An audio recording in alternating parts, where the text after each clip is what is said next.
to fly anywhere. And the airline industry suffered a very, very big setback. So when 9/11 happened, I was working for a travel company in Toronto at a very basic level because that's where I wanted to just get my head into the tent. And with 9/11, the business went plummeting down, and a lot of airline and travel companies started retrenching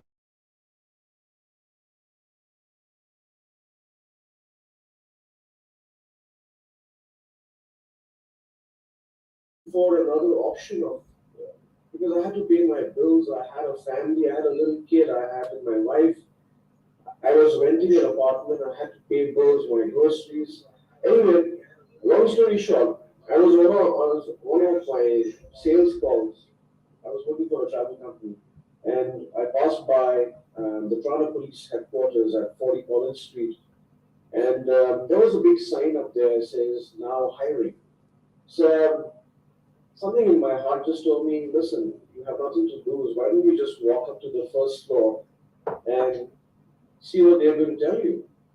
So I stood outside 40 College. I looked at this big board says Toronto Police Service, and I said, might never happen, but it's worth a try. So I just went up. That time there was no online forms. It was all like handwritten forms. I went down to the employment unit. I met a gentleman and I just said, hey, listen, I saw that board outside says now hiring. I'm just very curious, like, what are you hiring? So he said, yeah, come in. And I said, this is he slapped 3, 4 forms on the desk and he said, take a pen, sit down, fill it up, and once you're done, just submit it in this tray and we'll get back to you. And I said, yeah, you know what, let's do it. It doesn't hurt. I filled up the whole form, left in the tray, left from then. I said, forget about it. It's probably not going to happen. And just as it was ordained by God, 3, 4 months after, I got a call saying, hey, Mr. Khan, do you want to come down for a written test? And I said, sure. I went and gave the written test, and I had subsequent interviews after that, and then they go through a very rigorous background check. And to my amazement, in about a year from there, I got hired as a parking enforcement officer with the Toronto Police Service. Now, I had no clue what I was getting into. Now, you know that parking enforcement is a position which is very, very, I would say, unforgiving, because you can get a speeding ticket and still not worry about it with $300 to go. But if I give you a $30 parking ticket, you're going to raise hell on.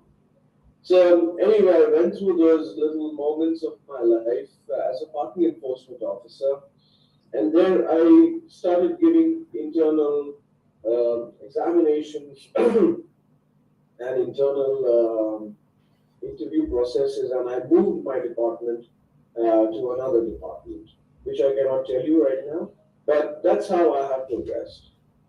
Thank you for that. Tell us very quickly about your influence with the indie films, though, please. Indie films. I started here with a stage play called Paul and Priya's Wedding because I wanted to get in touch with like-minded people, and finding filmmakers at the very extent was very, very difficult. It was very tricky. So I bumped into this person who was doing auditions, and I played the father of the bride. It was actually a wedding happening, but it was actually a stage play. So we invited guests who actually paid for the ticket. They were actually our guests. We had an Indian and slash Italian wedding. We had dancing. We had dinner served, and every time people walked in through the door, as the father of the bride, I would go and say, "Hey, hello! It was so nice for you to show up, and I think Priya will be fantastically excited that you have shown up for her wedding." And people say, "What the heck? I'm done for a play, or is this a real wedding happening?" And we just, kept in our characters. We didn't give out anything.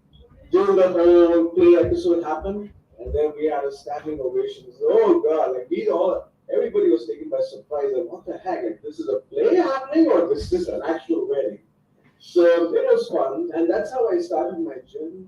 I started getting networking with people who were making indie films, short films, and as I stand today, I have acted in 49 short films and 6 feature films, of which 3 have been my own personal productions. And my films have gone to many, many short film festivals, and we have won a lot of awards. Wonderful. Thank you for that. Because again, of indie films, they do offer a lot of value, and probably they're overrated. So in fact, you got international acclaim for that. Is pretty awesome. So, Thank you. um, tell us, what do you think it means to open up? It takes a lot of courage. It takes a lot of mindset to bring forth to what you have gone through. So I would say a lot of it is your psychological ability to say, yes, I can open up and put forth to the world what I have gone through. Yes, sir. Thank you for that. So then, in the spirit of opening up, could you tell us some of the struggles that you've gone through in your journey? Yes, I grew up in India, and in India, I grew up in a parish school, which was the predominant language of education was English. Um, I I was not a very smart academic student. I was a very average student. But in India, culture is that all parents push their kids to get higher grades, and that's all about. Right? It's drilled into our mind when we are born, and it's drilled. Okay, you're going to grow up and become a doctor. You're going to grow up and become an engineer. That's all people drill in your minds. Nobody talks about, hey, I see that you can really act. I see that your facial expressions tells me that you'll be a good actor or a good voice actor. So why don't you work in that industry? Everybody wants to be a pilot or a doctor or an engineer. So that was the first real challenge that you face with your parents, because you can't tell your parents. In India, there's a very strong level of respect for elders. You cannot, once your elder tells you something, you cannot go beyond that. It's not like in Canada where kids open up and tell. If you tell your child, "Listen, I don't want you to do this," but he will come back and ask you, "Why don't you want me to do it?" So in India, if your parents tell you something, that's it. You have to abide by it. So the first thing was beating that peer pressure. Or for me, it was beating the peer pressure that, listen, I'm not built for a doctor. I'm not built for an engineer. I'm built for something else. Thereafter, the challenges were to complete education, because in India, education is not free. You have to pay for everything. And my family was average. It was not very wealthy, it was not very poor. Average family. So the consciousness that, hey, somebody is paying for my education, I have to meet their dreams, their fancies. Thereafter, getting a job in India was very tough. I'm from a Muslim background. The current government, of course, is a very fascist, racist government, and I don't mind saying that. Um, Being a Muslim is not easy to be there. But as I was growing up, getting a job where you stand for your abilities was very difficult. But to my good luck, I passed the written test, and I was with the Navy. And then soon I found out that that was not for me. Leaving that place and coming back to a civilian life was again a very big challenge. So these are the little challenges I faced. Then, of course, the episode of coming to Canada with your family and then settling down here, trying to get a rental apartment because you don't know anybody, there's no credit, then trying to find a job because you do not have local Canadian experience. Everybody, whenever you go for a job, the first thing the the employer asks you, "Hey, listen, you're brand new. You don't have any Canadian experience. Sorry, we can't hire you." So to overcome those little episodes, Sometimes I had to think that, oh, we smoke. I don't even have a job. How am I going to get my groceries? All those are the challenges that I face, and thank God I'm here now. Thank you. And being here today with us, you've left people with some influence and some guidance on what it is like to live in another country and then emigrate to a country for a better life. So thank you for that. And we'll get back to what you can leave people with today. So thank you for your time today. Thank you so much. Thank you so much. Thanks for having me over. Thank you. Everyone is joining us today. So next we'll move on to River Christy White. Please tell us a little bit more about yourself and what you do to help influence out there. So I am River Christy White. I am a Indigenous and high functioning autistic musician. I'm currently at the what is considered X University right now in Canada, which is Ryerson. So I'm living in Toronto, and I right now I'm taking a Bachelor of Fine Arts, which is also an honors program in music. I have had a very, I guess, musical life in a sense. Music has definitely influenced me, not only culturally, but also growing up. That has been a very big interest of mine, not only just listening to music, but also analyzing and playing music. So the big thing that I'm here to talk about is my struggles as well as how I've overcome them as a musician, especially when it comes to me coming from a low-income family, so struggling to make ends meet, but also wanting to pursue my passion in a sense. So, I mean, you might have already given us the answer. So, what influenced you to explore this journey, the music, and go to school for music? What influenced you to take part in this? So, when I was younger, coming out of high school, I was very lost in what to do. I actually had a few different things in mind, but my issue was that I'm not a very highly academic student. I didn't do well in math and science and stuff like that. So, but my biggest marks in high school and coming out of that in university was arts and art and music. So my idea was that because of Indigenous culture is such predominantly in musical culture, we have songs and dances for almost every one of our ceremonies. It's always been a passion of mine to explore music. So that was my influence. I was like, well, because I love this so much already, I don't really have another choice, so I'm going to go for it. And that's sort of how I ended up here. Thank you. Look, and so music can influence people in so many ways. What do you think is the value behind the music? So there's a lot of value, in my opinion, behind music. I'm actually working on a series of workshops being run through a Toronto studio called Art House, who runs a community organization.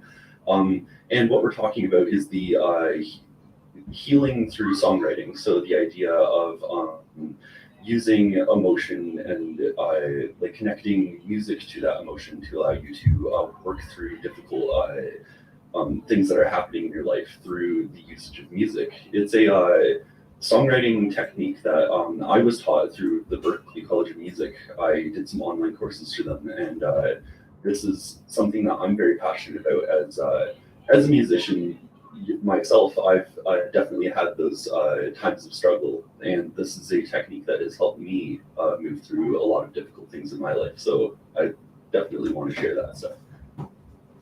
So you led to us. I'll change up the questions a little bit, because what are some of the struggles that you've gone through with experiencing this and getting set up in this passion that you love so much?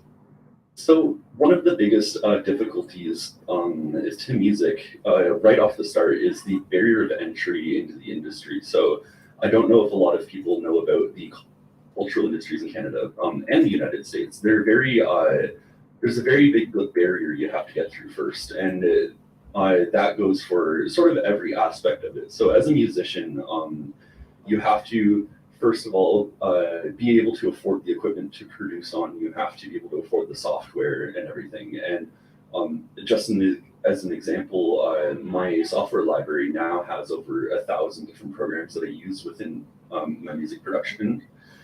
So there's a lot of money that has to go into it, and coming from a low-income family, that wasn't really possible for me. So a lot of my youth, it was a lot of struggling to save money to be able to pay for these things. Or when I first started music production, I was working on just a cheap office laptop and trying to figure out how to get things done using the least amount of money, as well as the bottom of the barrel technology. And that was the first barrier. Going forward, now getting into the end of when I did my first couple albums, another barrier that I faced was the social barrier. With autism, it's very difficult to communicate in what is considered a professional industry, using industry terms and stuff like that. So for me, learning a lot of the linguistics and how to properly approach different artists especially was difficult for me because I'm a very casual person. So that was definitely a barrier for me. And then on the other hand, you have comparison. One thing as a musician that you honestly constantly do is compare your music and yourself to other people. And my one philosophy teacher put it to me in a very nice way. He's always instilled me going through those courses that comparison is the thief of joy. And that's something that I've carried with me now, but it's a very difficult thing to really understand because of, as a musician, you're constantly looking at the industry and being like, this person's music is much better than mine, or this person is way more successful than me. And you don't really see anything except for that you're a bad musician or your music sucks. And it's a very it's an internal process that you sort of have to fight, and it's difficult. But once you get the experience in it, you've gotten the time to really process things, especially keeping in mind those things. You have to sort of teach yourself to look at it as you're working your way up to that point. And of course, you're going to have good songs and you're going to have bad songs. And the big thing about it is also that no two musicians are going to be the same. Everyone has their own different artistic influence and stuff like that. So just because of your music isn't like someone else's does not necessarily mean it's bad. And I've had to learn that with my music, especially because of you will find your audience. It takes some time, but one thing a lot of musicians struggle with is the idea that you have to find your audience. It doesn't immediately come to you. Absolutely. Thank you so much. You've talked about what it is to be in that profession. You've been very open with us about your autism and the struggles you've had with that. Thank you very much for that. So in parting right now, what do you feel it is to open up?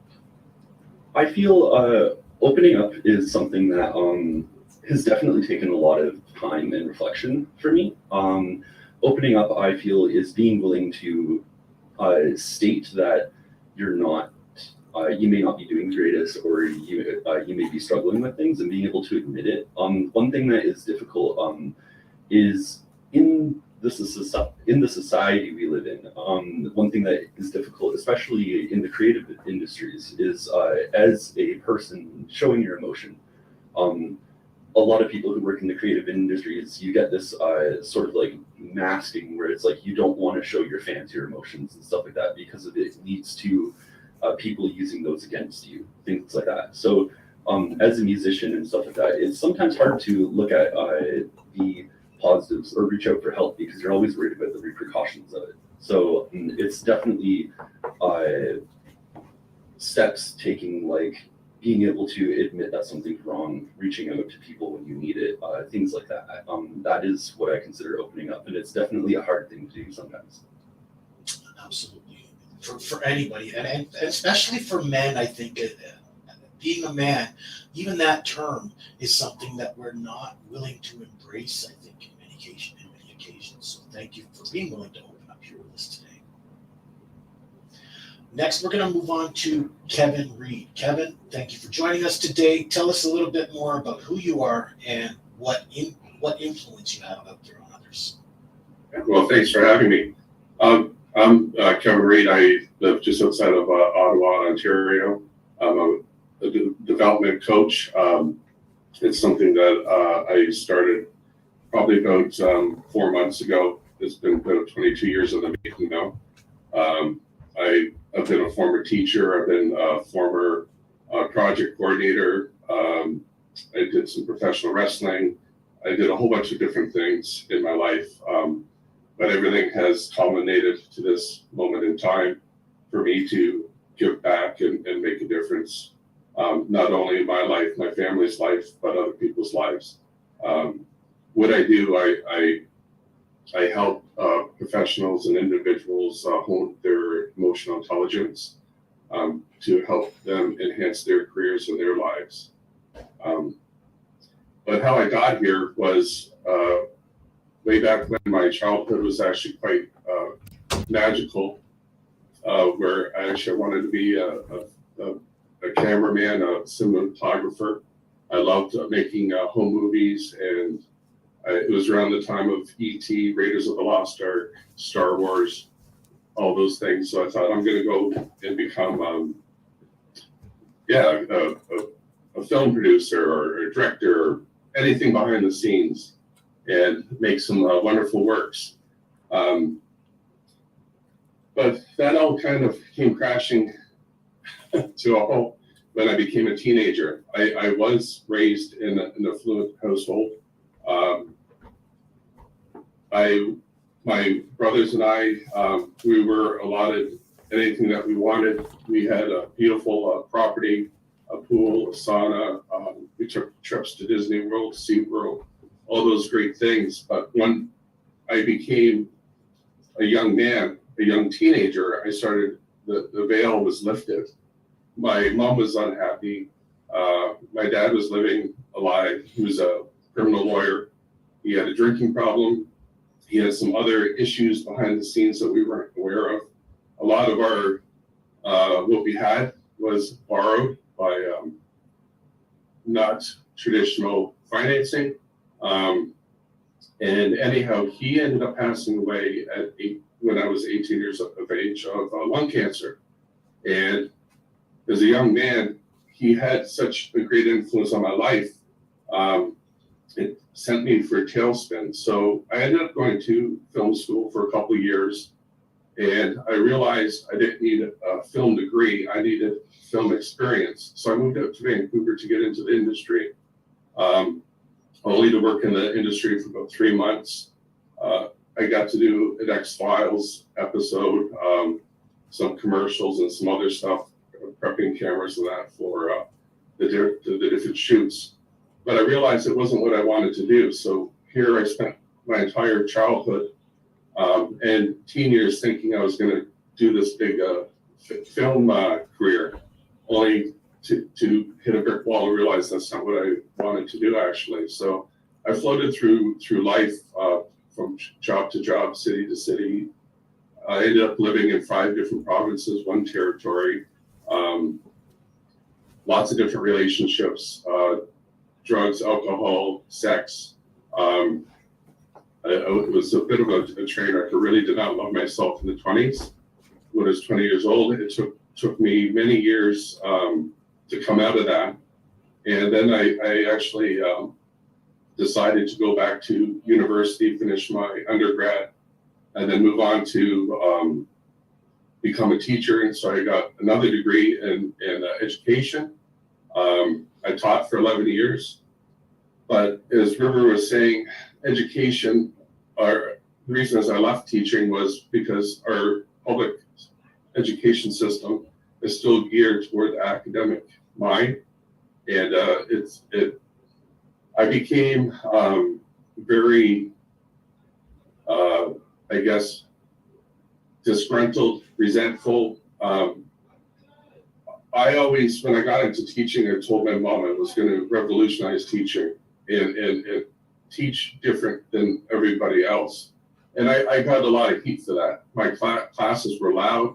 there were groups. I had kids present. I encourage kids to share, to talk, to learn, to embrace, to create, and it got to the point though where I was trying to control too many elements in my classroom and in my day-to-day as a teaching professional, and it was wearing me on the outside of the profession, and I actually became quite angry and self-destructive again.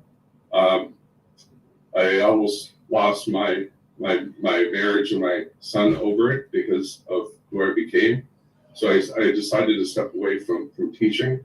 I'm still a big advocate on wanting to see education change and bring back the imagination, the creativity to like my son. He struggles with his academics, but he has a creative side like River. He loves music. He loves gaming. He loves coding. He loves storytelling and drawing.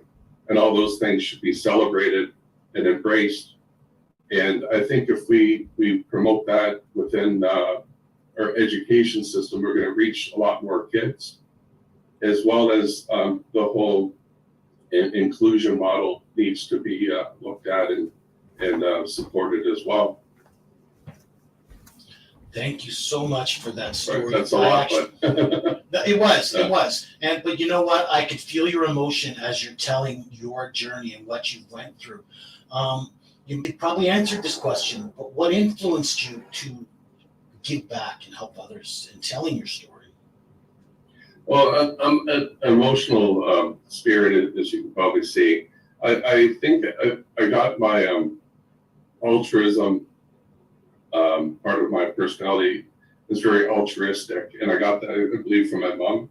She was a hospice volunteer for 29 years, and I got my drive from my father.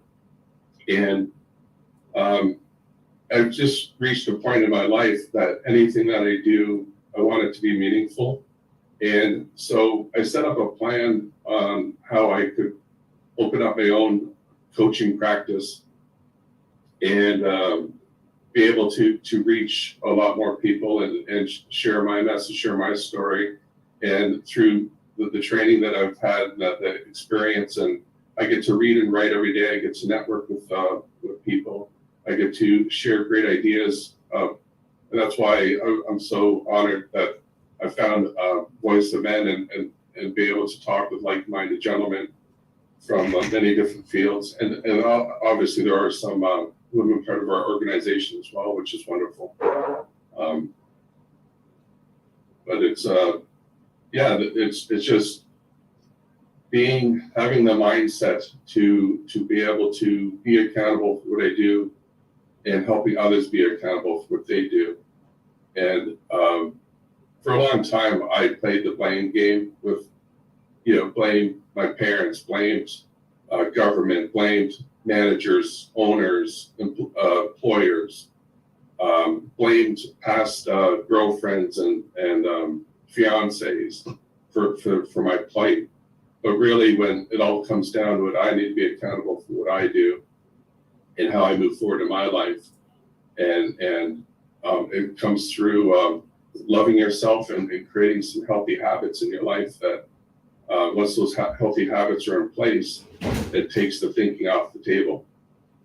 Because every day you're getting the proper sleep, you're getting the proper exercise, you're doing the proper nutrition, and you're doing things that are meaningful in your life. And by doing that, you can impact other people around you. Mm-hmm. So you've been you've told us your story. So I'm not going to get into that question because you've told us a lot about yourself. You've been very open with us. But one question I'm going to ask that maybe I might not ask the others was there a point at which you made the decision to change, and maybe what was that like? Yeah, I think it was in my early 30s where I realized I've always liked helping the underdog. And I found that led me to some poor decisions and the relationships that I had in my life, the people that I had around me. And I realized I needed to look after myself first. And that's when I became a teacher. I needed to not be in a relationship. I needed to just be in a relationship with myself and do what I needed to do to be healthy and get a career that I was interested in doing. Only to find out that once again I let other influences creep back into my life and then to my psyche, and it had me step away from teaching. Thank you for that. Thank you again. You've been very open with us. So please leave people with, what do you feel what it means to open up? It basically to be vulnerable, to share your story with others, and ultimately that you're not the stories of your past. You could have crappy things that have happened to you, but it's not who you are today, and it's not an indicator of what your future holds. And for the longest time, I held on to stories that my dad did and that my mom and dad did, and I let that be part of who I am, and that it was their story. And they did the best that they could have done, raising my brothers and I. And I had to forgive them and more importantly, just forgive myself. So now it's about, essentially being honest with yourself and every day having gratitude, being thankful that I have another day to live, and being thankful for the things that are in my life and that I have. And I'm not talking material either. I'm talking about the friendships and the love and my son and my wife and my family and friends. Kevin, thank you. You've been very open with us. You've shared quite a lot in your journey, and you were very vulnerable and honest with us. So Well, thank you very much for that. So you guys, I don't know if everybody can see my panel, but we have some people who are quite comfortable in their position. We have some people who might not be, quite as comfortable. So I'm going to try and get them in so we can all feel included. So those people who are very comfortable seats, please be patient. We will get to your story. We want to hear everybody's story today. Next, I'm going to go to Peter Free. Peter, tell us about yourself and why you and how you influence people. Well, as I said, my name is Peter. I was born in Toronto. My parents, they struggled with family problems. My dad struggled with schizophrenia most of his life. And I struggled with schizophrenia, and I learned how to take my disability and turn it into an advantage. The people, and what I do now is I try to remove the stigma of mental illness.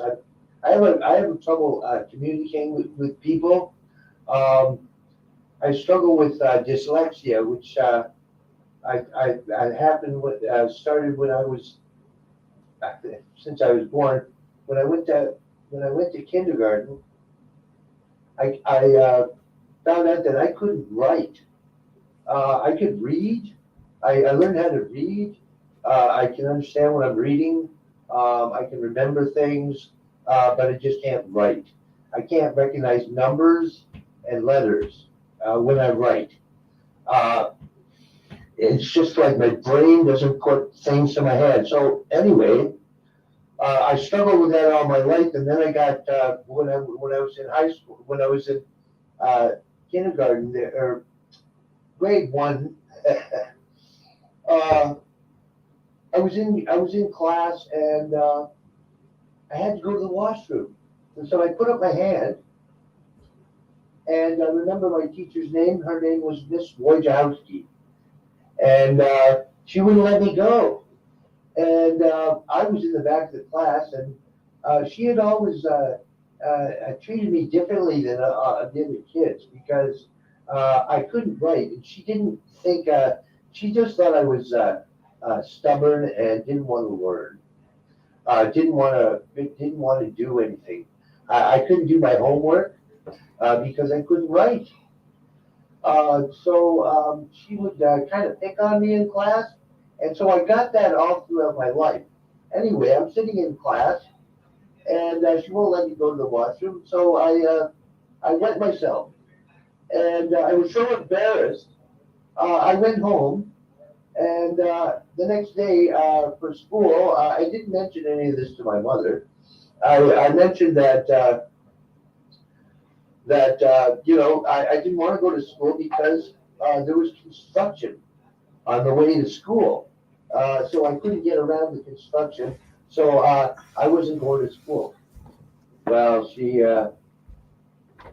grabbed my hand and took me to school and found out what happened, and I got she reprimanded the teacher, but I still slipped through the cracks because as I went through grade school, I failed countless grades. I mean, I failed twice in between kindergarten and grade 6. But when I was in grade 6, so, I was. It happened when I was in grade 4, actually, when I went to a special education. Now, I slipped through the cracks still because they didn't have the programs for people with dyslexia. So I can't write even today. So I'm struggling with technology and having a difficult time communicating. And I talk a lot, and my story is long. If you want to ask me a question about about how I grew up there. I will. Well, one probably led to the other. You talk about, your dyslexia and your learning disabilities, but maybe tell people out there a little bit more about schizophrenia and what that meant to your life. Oh well, when my dad had schizophrenia, and when I was about about maybe 10 or maybe younger. It's hard for me to remember because I was struggling with mental illness back then myself. And my dad ended up in the hospital, and I went there and to visit him. And I remember I asked the doctor. I asked him what was wrong with my father, and he sat me down and explained to me. He said that my dad suffered from what is called schizophrenia, and I didn't know what that meant, but I could read. So he gave me some literature to read. So then that's when I discovered that I could learn things and apply them. Well, I learned how to communicate with my dad. My dad had a lot of trouble. He would sit there. Sometimes he was violent. Sometimes he was. Sometimes he would be laughing uncontrollably or sobbing uncontrollably, and it affected me. So it helped me to learn how to talk to people, talk them down from an elevated state. So that's a little skill that I learned there. So as I grew older and I entered high school and puberty, I still was getting picked on and bullied. Anyway, I got a big heart, and I gave everybody the benefit of the doubt. I'm a very forgiving person, so I never held a grudge. I don't know what that means because of my mother. She just passed away recently, and she taught me one thing. I just want to tell you a little story. It's an Irish story. It's about the turtle. Now, the turtle carries her house on her back. So she provides a home for her children. And then she has the children, sends them out and teaches them that they should go out and learn as much as possible and try to influence others.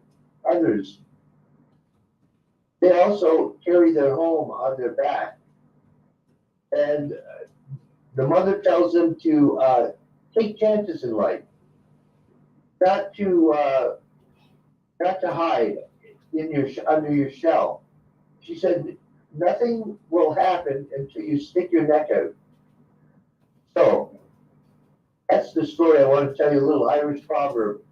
I don't know if it's in the books, but that's what my grandmother told me when I was a kid. Anyway, so get off track here. Like I said, I have trouble communicating. My mind is going in 20 million places at once. Not a word. You've talked about how, you've overcome some things. Tell us a little bit more about how you've been able to overcome the things that you've gone through. Well, I'm still trying to overcome the things that I'm going through, my friend. This is a lifelong struggle. There's no cure for schizophrenia. There's no cure for drug addiction. This is a struggle that I've been going through all my life. I used to deal with my schizophrenia by using drugs. I was self-medicating. My mantra was kill the pain at all costs. So that was it. I was into a heavy drug episode by the time I was in junior high school. I started experimenting. I'd already been sick with schizophrenia. I've already been ridiculed all my life. I've already been hiding. I've already had so much fear. I was so paranoid I didn't know what else to do. So I started using hallucinogens because during my time at being with schizophrenia, I wanted to have a good hallucination instead of some frightening paranoid thing. I'll just give you an example of paranoid and how debilitating this illness is. I was in the subway. I couldn't move. I thought that if I had taken one more step, that the world was going to blow up, and I believed it. Now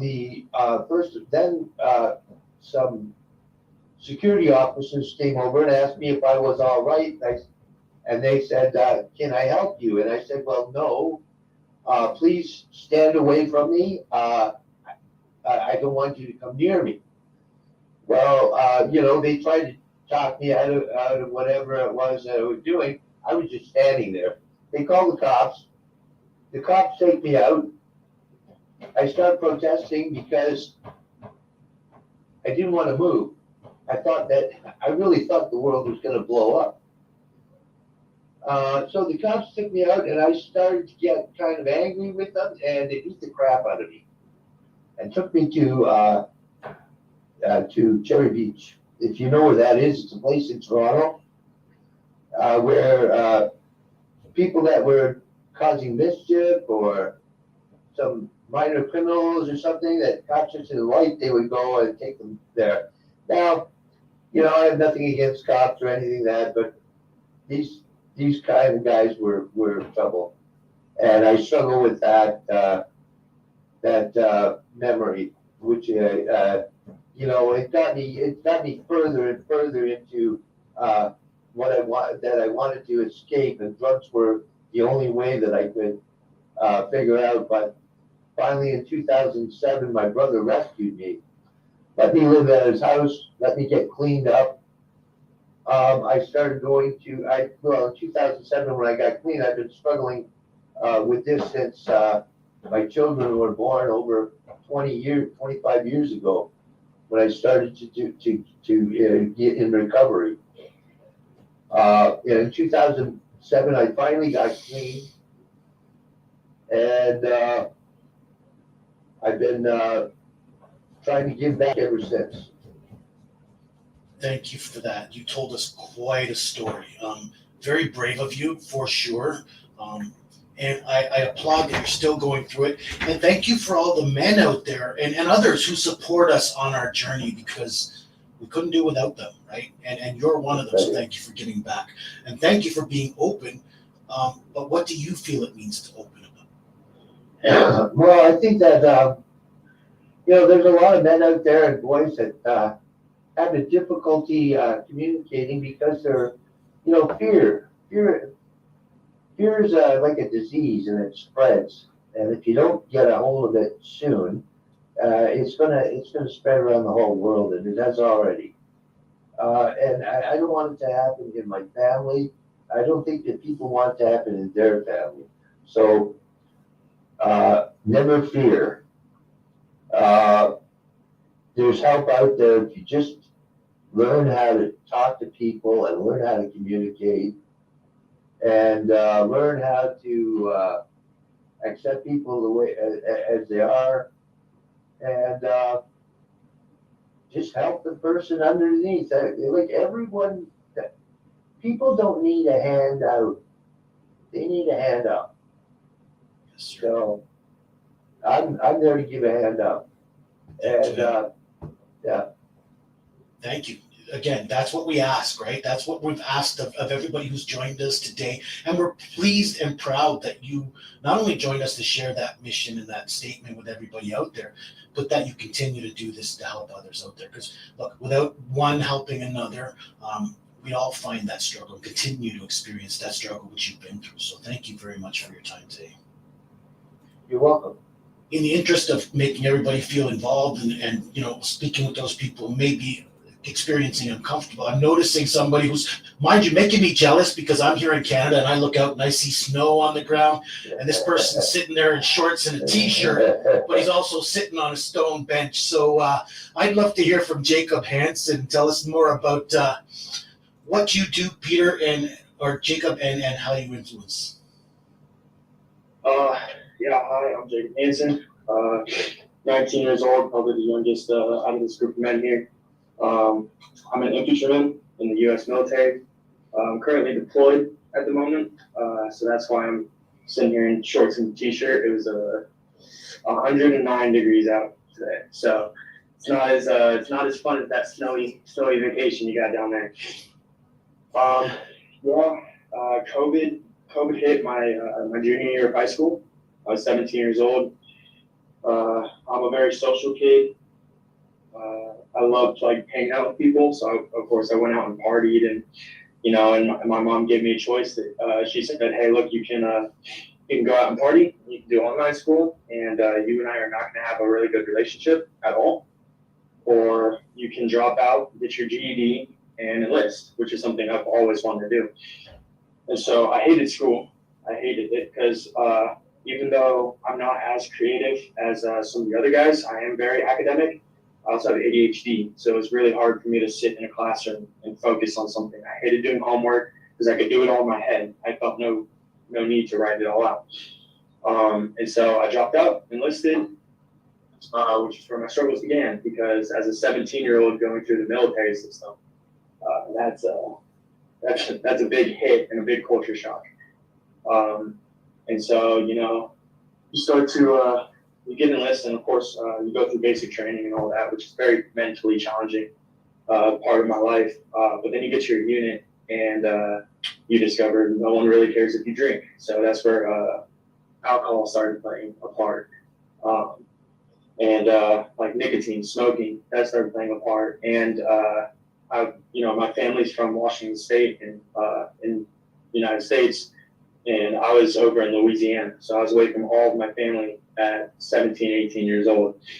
So I had all this freedom and all these choices to make, and I wasn't in the right mindset. I was still in that teenage party, go out and hang out with your buddies and go to the clubs and drink and have fun. And so I struggled with that for a really long time. We get a decent paycheck here in the military. We get a roof over our heads, so I never really had to worry about that. So pretty much all of my paycheck went to alcohol, drinks, rides, like going to parties, stuff like that. And then just kind of and then we got hit with this deployment, and it was like, holy crap, this is real. Like, I actually have to get my shit together. And so we've been out here for roughly 5 months now, which has definitely been a culture shock, definitely been a change. We're actually pretty close to going back home, which I'm excited and nervous about. And yeah, so. Thank you. You've run through a story for us and answered some of my questions. When your mom gave you that ultimatum, what did that feel like? How did it affect you? I kind of saw it coming, not gonna lie. You know, my mom and I already had a kind of rocky relationship because I was just always out there. I was always away from the house. I was always out partying, getting in trouble, you know, being a teenager. So I saw it coming. I definitely did not want to do online school because that was all homework. And like I said earlier, I hated doing homework. So I knew it was going to be rocky for me and my mom. I didn't really grow up with a dad, but I had my stepdad and I had a couple other father figures. And so just that mom and I relationship was so important because she was the only one there from beginning to end. And so I was like, you know what, my relationship with my mom is more important than going out and partying. And I've always wanted to be in the military, and I can start my career, I can start living. And so, yeah, I jumped out of high school and shipped out to basic training. It was actually a pretty easy choice on my part. Is basic training as tough as we all see it on TV and imagine it to be? Physically, no. Physically, it is not. If you're in good shape, I was a wrestler. I played wrestling, football, and rugby through high school, so I'm a really physically fit kid. So physically, it was not challenging at all. Mentally, it was really, really tough. And mentally, just, you know, you're away from your family. You don't have your phone. You're cut off from like everything, and all you have is this. I mean, you live in an area of 25 other guys, all pumped up on testosterone. You know, we were always fighting, and you just like, you're not at home, and you start to think of basic training as home, and that's when it like really messes with your mind. That's when it really starts to become mentally tough, because you get nostalgic breaks about home in your childhood and hang out with your family. But the reality of it is you're in this area with 25 other guys that you've never met in your life. For sure. So then, again, I'm going to ask you some questions that I probably won't ask the other people out there. But in that testosterone-fueled environment, you know, again, it's all men pretty much. Is there support, or is there? I mean, I'm sure you have camaraderie, but what about, you know, that mental support? You said it's a mental struggle. So how do you manage that? You know, sometimes you don't. And there's a point in basic training where, you know, I had built up for so long. You can't really share with someone like your mom or someone who's more emotionally open to their feelings. I just broke. And so there's a couple of times where, like, you know, like everybody's missing their family. You can kind of come together, but you don't really talk about it. You don't really open up like this is all about. You're kind of emotionally blocked in, and you kind of have to deal with your own demons, per se, on your own time. Absolutely. Again, so one of the things I've heard is that faith-based is something that they try to promote or preach. Do you have people to talk to and somebody to download to? So there's a chaplain, and the military isn't necessarily faith-based. I'd say it definitely leans towards like Christian Catholic sides, just because there's more opportunities open for them. But for us, like, and it sounds horrible, trust me, but for us, Sunday was the day where you got to get away from all the drill sergeants, all the guys screaming in your face. You got to go to church, and you could just relax and kind of hang out with the chaplain, who's a super cool, down to earth type of guy, and not have to worry about getting yelled at. So a lot of us went and did that on Sundays, just to kind of escape that. And then from the faith side, you know, like I said, you don't have a lot of people to talk to about your emotions, so you kind of lean into that really heavily, because that is someone that you can talk to about your emotions, even if it's on a personal side. Thank you for being so open with us. Again, so you're still a young guy, and you sound like you're going to be released from duty, or at least your first tour. What do you feel that's going to be like going back to civilization? You know, honestly, I'm kind of anxious. It's definitely like a completely different culture around here, and we live in a tent with 25 other guys, kind of exactly like basic training.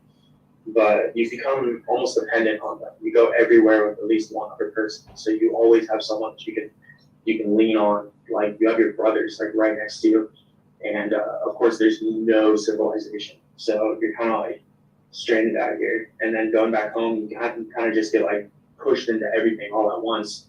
Not only are you pushed into everything all at once, like you now have the opportunities for alcohol, you now have the opportunities for going back out to the bars, going back out in just complete civilization. But you also don't have that. You don't have like you don't go to night or go to sleep at night with 25 other guys that you can talk to. You're alone in your room.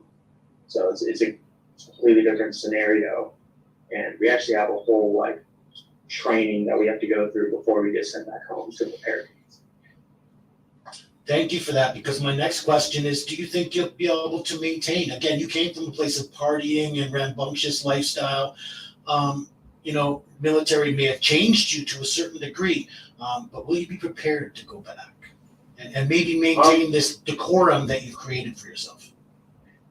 I believe so. I think all good things don't come easy, so it's going to come with hard work. Being out here, alcohol is illegal. There's no civilization. There's none of that, but you can go out and do this stuff. So it's enabled me to kind of focus on more of the grown-up parts of the world per se, like saving up financially and mentally getting myself like back in the head state of like, or mind state of I'm not a kid anymore. I am an adult. Like I need to focus on these responsibilities. I need to grow up. I can't just go out and party and do all that. I need to prepare my future so that I'm successful. Thank you. And I wish you all the best in your future, whatever that may come. It sounds like you might be prepared to go back to a life that is a little more mature and is a little more stable and set up for yourself. So thank you for that. But so the last question right now is, what do you feel it means to open up? I feel honestly like it's just about the courage, because I think a lot of us guys, especially like as guys in society, are specifically like it's not culturally appropriate for us to open up. It's not as acceptable as women, and so I feel like as men, the biggest step is taking the courage to going up to someone and saying, "I need help," because most of us have same emotions built up. So if you go up to someone and say, "Hey, can I talk to you? Like, can I talk to you about this?" Most like biggest chances are is they have something to talk to you about as well. Like they need to get something off their shoulders as well. So I'd say most of it is just the courage to open up, the courage to go up to someone and ask for help. Thank you. Thank you very much for that. Thank you for your story today. And thank you for being willing to share and open up with people. It's a benefit to all. Thank you. And we'll get back to we have another question for everybody before they depart today. So thank you for being with us. Thank you. So we're going to move on, and we still have a few more speakers who haven't had the opportunity to share. Next, we're going to go with Mark Cowling. Mark, thank you for joining us. Tell us a little bit about yourself and what influences you to help others. Okay. Yeah. Quick question. Can we play? We have 2 clips, so can you play one? Please do. Yeah, you didn't tell me when we would want to put those in, so please jump in and. I put in the chat, so just watch out the chat here. I haven't had a chance to check the chat. Give me 1 second.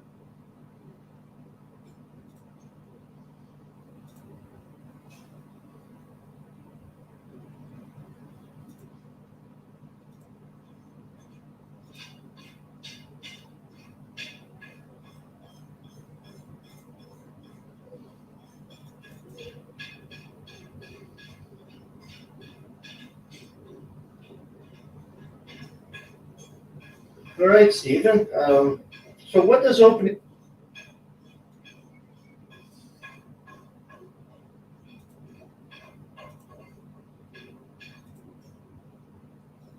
Are we getting that set, Sivan? Because it's been quite quiet. There we go.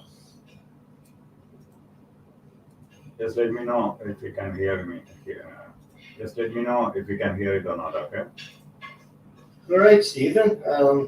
So what does opening up mean to you? Yeah, we can hear. Opening up for me means taking all the stress off your shoulders. It frees you.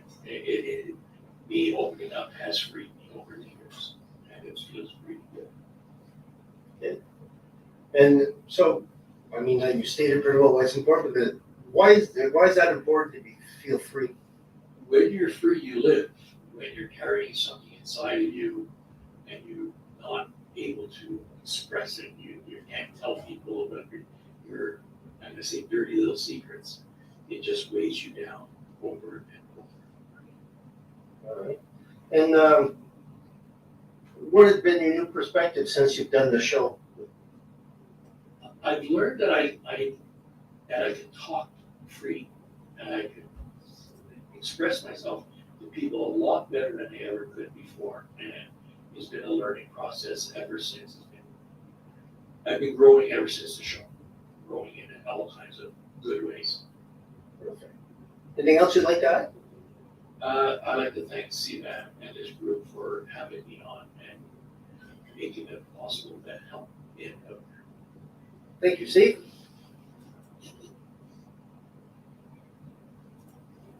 So that was Stephen Doers, by the way, if I'm not mistaken. He didn't introduce his name, but Stephen Doers has been quite an influence in our community. So thank you, Stephen, for that.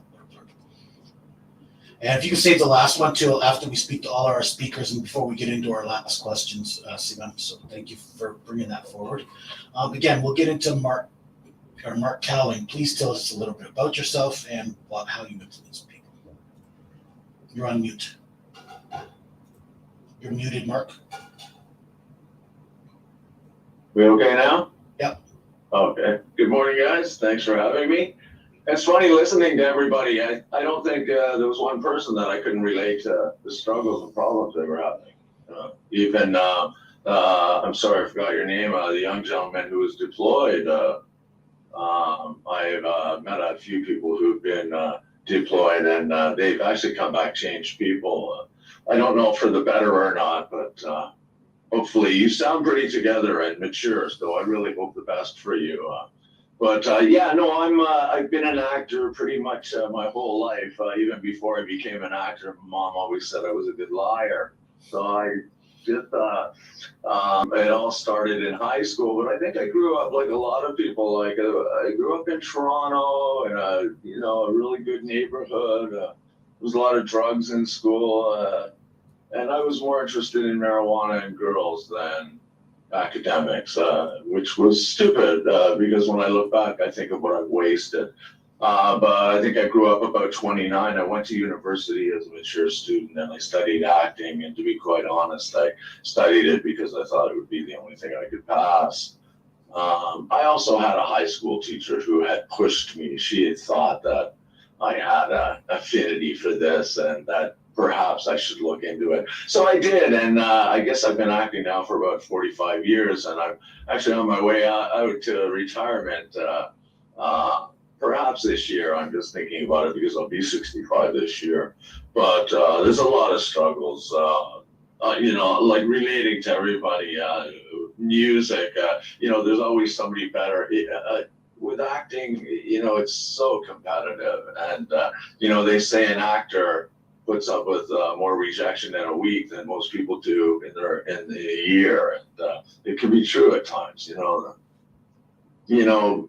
because a true actor, and I know it's one of the questions you asked, a true actor is somebody who is vulnerable, who lets themselves be seen, because acting is something you can see through. An example would be Laurence Olivier, who's arguably one of the greatest actors of all time, said acting's a very interesting thing, just don't get caught doing it. Which really means being yourself, which means being vulnerable, being out there, almost being naked, in a sense where you're being yourself, you're showing your inner evils, your inner sex drives, your inner loves, your inner vulnerabilities and your inner hurts. And that's what a true actor will do. And I think that's what good acting does. I've been very lucky. I've worked with Florin here. I'm looking forward to Florin talking. I know Florin's out in Romania, and I'm really interested because I know he's close to the border as well. But Florin's a filmmaker, and I had the privilege of working with Florin on past production. And it's a tough field. It really is. I wouldn't recommend it to anybody. I would say if you absolutely love it, go for it because it's absolutely worth it. But I'm not speaking monetarily. I'm speaking more. There's nothing like being out on a stage to a 10-minute standing ovation. You know, there's nothing like someone asking for your autograph and you don't know whether they want your character or you. Yeah. I was very lucky to be in 2 Academy Award-winning Best Pictures, and I had a few very good roles. I got very lucky. I spent about 30 years doing live theater, though, summer stock. And it was funny because I spent 30 years doing theater, making about $500 every 2 weeks.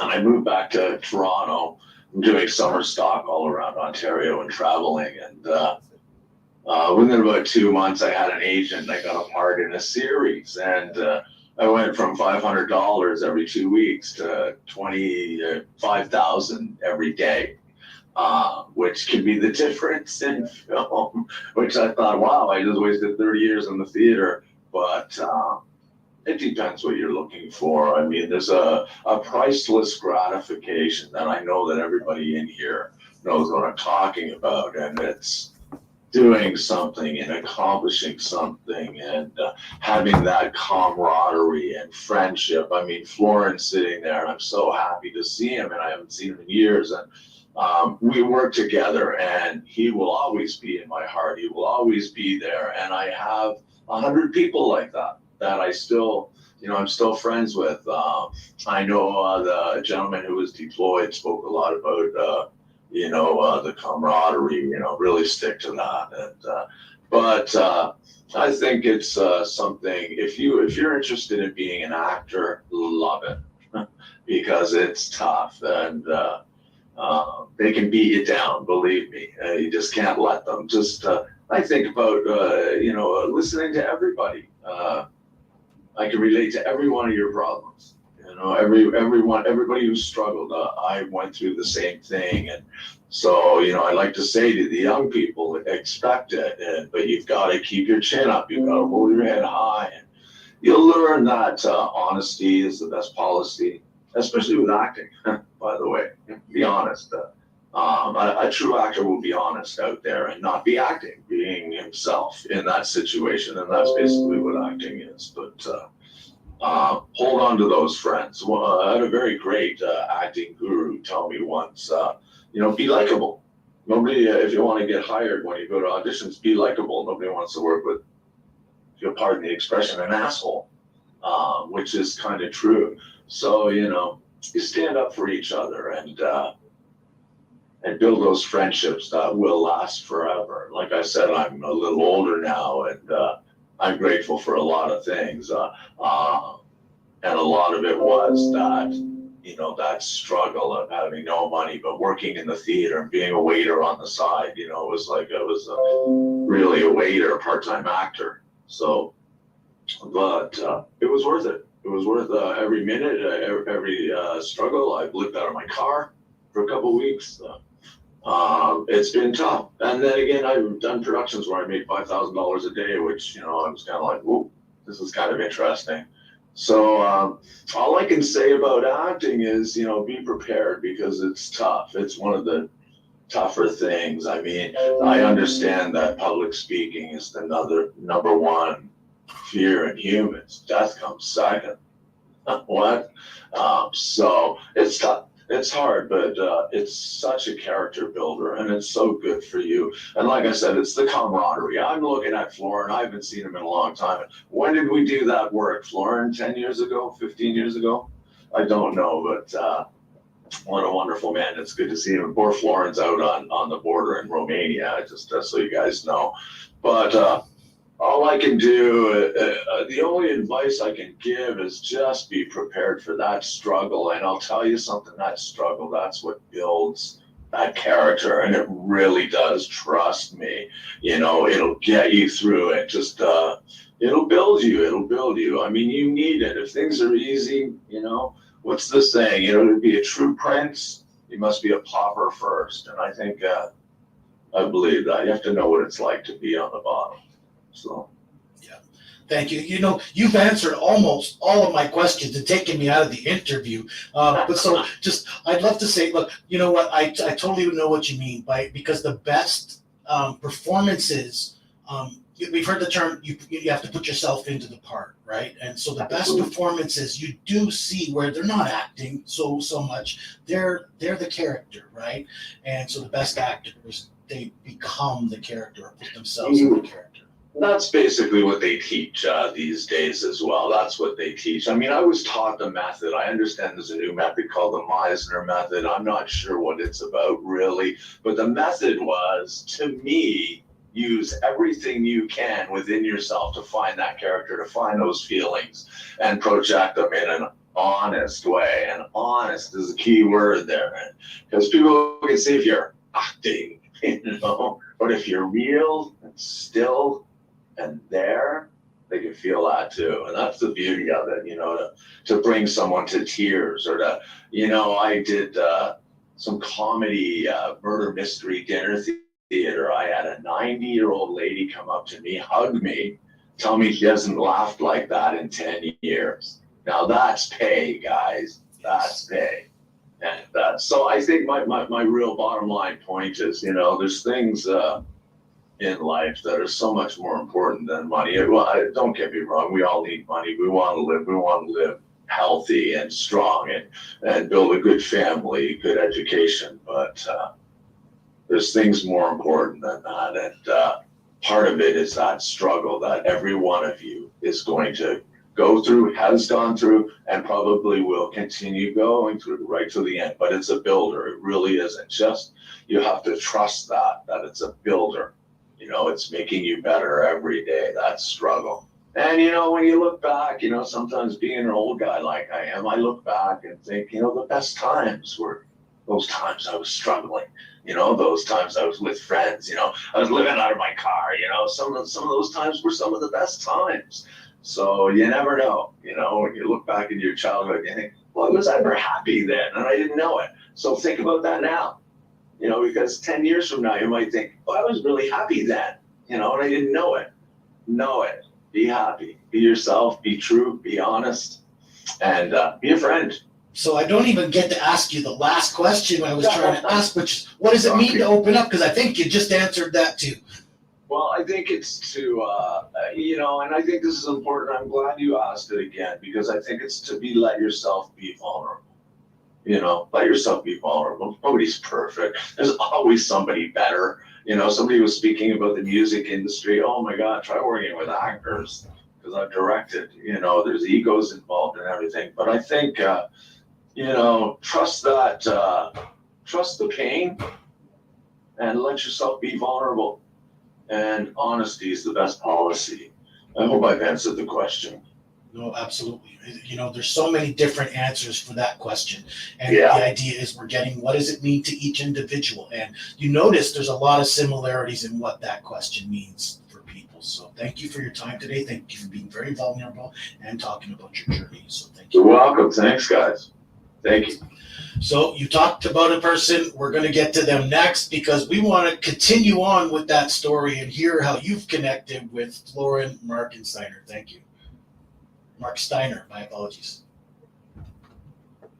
It's okay, I'm used to it. So tell us a little bit more about what you do and how you influence. Okay, to be honest, seeing myself on the second window, I was like, oh my gosh, my turn is coming. I hope Franz didn't get upset because I didn't really look at him because I started to take some notes, right? And okay, you just hit me with a question, throw off my notes. So, okay, what do I do and how I influence? I'll be direct and I'll tell you, I am blessed to have a positive character. And that comes from 2005. Okay, I'm a bubbly guy. I usually I'm happy with myself. I had people asking me, man, what are you taking? I'm telling them joy, not the drug, joy, just joy. And because I had people asking me, man, why are you laughing so much? And I told them simple, I want to know that if I die tomorrow, I laugh today. Okay? I'm going to tell you my background if you want. It's funny because I even put myself a timer just to make sure that we're getting there and I'm not going too much. But what I was saying about my positive influence and my positive character is because at one point in my life, I stumbled to a gentleman that told me this, you choose to be happy. And I got so angry. So angry. That gentleman was the CEO of Carnival Cruise Lines, Mark Dickens. And I got so angry. It took me 10 years to understand what the man said. I was editing at my station, and at one point, it just hit me. And I realized, you choose to be happy. It's true. It's so true. It's so hard to understand it, but it's so true and it's so simple. First of all, you just... sorry if I stumble, I've been 2 years in Romania, I didn't get to talk English too much. You react to different things and you choose how to react. And most of the times, and I wanted to ask everybody, please, if you agree with me, just raise your hands, okay? It will be fine. Most of the times when we react, and we react bad, is because of our ego. Okay, I always tell people, and Mark said it so beautifully in everything about acting and everything. When people go on stage and everything, I tell them, don't be shy, be humble. Okay, don't be shy to show me your talent, but be humble. Don't put your nose up. Okay. Hi, Mark. I miss you. Sorry. He's right. Look, I got red. Okay, I'm sorry. So I love to influence people with positive, even with positive vibes. Okay, I cannot. This is me. I can act serious because I'm an actor too. I can be tough. I had a lot of. My agent wanted to cast me in Game of Thrones. It was one of the villains. Okay, because of this. I've been on the music videos. I've been on a lot of other things where people wanted this, or pardon, they wanted this. You know, but I'm like this. And people met me on set and they go like, man, how can you be like this? Dude, it's just a role. Right? Okay. Do you want to hear a little bit about my background? Please tell us more Because I about took yourself. notes. Okay. Tell us some of the struggles, what your life has been like, please. First of all, so what I did, I studied in two things. My history, let's say, and my opening. To be honest, I'm shaking a little bit because this is the first time when I really open up, and I'll tell you. And what does it mean for me to open up?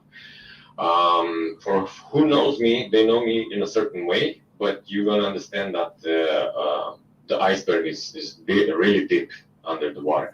So I was born and I grew up in communism in Romania. That's why I'm here right now.